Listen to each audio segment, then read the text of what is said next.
atui kan chon ding mi chu Google ata valai chung mi vel te ni mu in zaitin da man thlak ka che lai ti aslai I Google ati man thlak che hi man thlak atha mi te nei masa haw I Google Earth ti mi na download chang install na tu changi ma kha install na tu mi khai ka zona double click na tu lai I hiti na hong chuak lai I mahi close na hiti ko lai I keima ni ka che chang mi hi ka le kil zona hin ha kha chin Burma ti mi a hin man thlak ka che chang mi kan zo lai search kan ti tika ha kha kan kalpi lai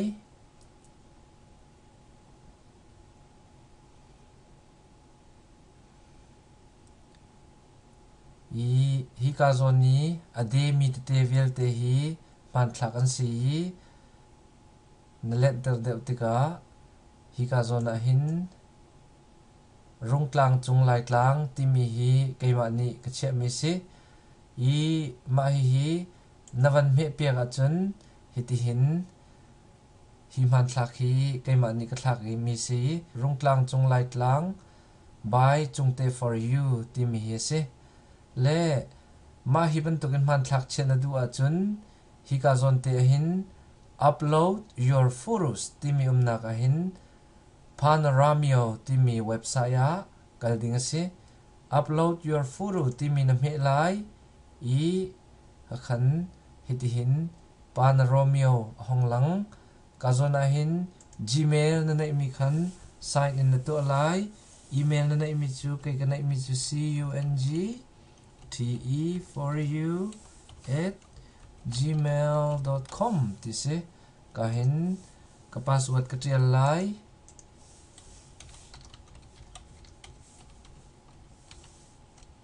ka password ka trial di chang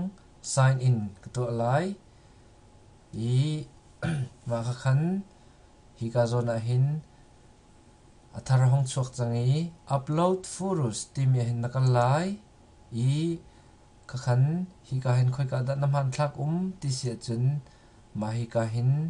man thlak che ka du mi kha ma hi lungler siang an hi lungler khwa siang zon te che ka du I double click ka to I hi ka zona hin akal thoma ma hi ka zona hin position is loading it I hi ka zon hi akal chang I khan ho khan zaitin da kan ti lai ti sia chun hi ka zona hin I am done ti kan me I one photos are not map one photo don't have titles ati I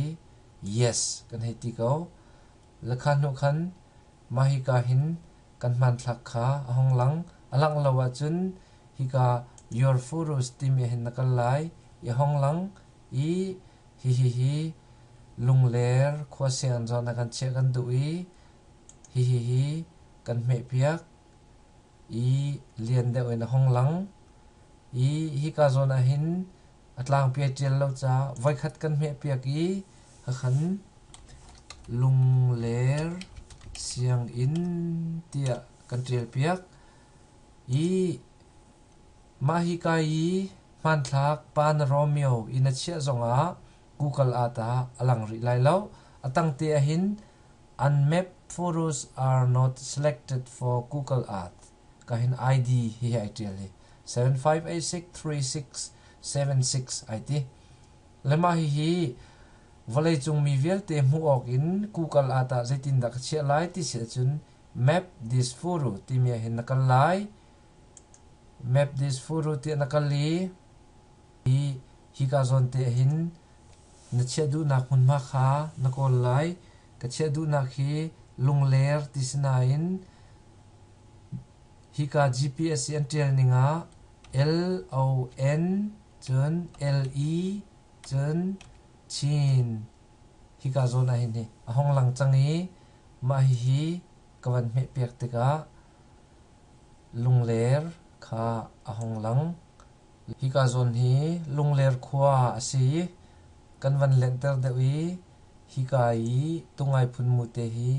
kan van thial piak i kan van lenter de tika hi ka lungler khwa man thlak cher tual siang in kha hi ka i man thlak alak ning hi si lema hi ka zon te kan van ti tika khan hi ka zon hi man kan thlak na ka si khati khan ka hen kan chia chun huwa chun ma hi ka zon safe position na ti tika hi ka hen I safe i atuna man thlak mi hi valai chung mi vel ten an zau kholai mo zau khori la hi ka tang te a hin not yet reviewed anti i zaida chim du mi city sia chun ma hi man thlak hi che ok ai tlak matlak lo timi kha Google art team ni an zau lai hi ai tlak ko anti a chun an che te lai chun huwa chun valai chung mi vel te ni an zau kho te lai le hi ka man thlak pakhat hi ka che che mi hi kan man zau man lai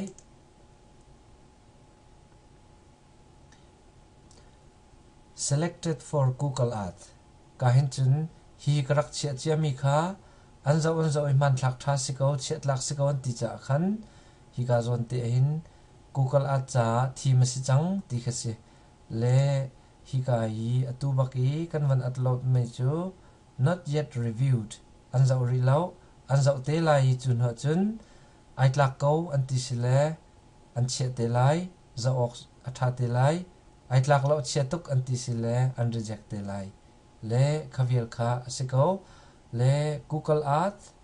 a kan kir than du a chun Google Art ka zon te kan me kan kir than alang chang lai mo lon le chin tihin kan ti search kan ti tika lungler zona akan kalpi than lai hi ka zon hi lungler asi hi ka zon hi man thlak kan che na kha asi Google team ni che ok tlak lo kha an zau ri lo cha approve zone to ri lo reject zone to ri lo sinain hi ka zona hin man thlak pakhat ka che chang mi approve an tu chang mi chu ka hin zau kho si approve an tu atika hi ka zon bantuk te langi navan me tika hi bantuk hin approve an tu achun alang te lai i naman thlak athat hau khati khan naman thlak thavial te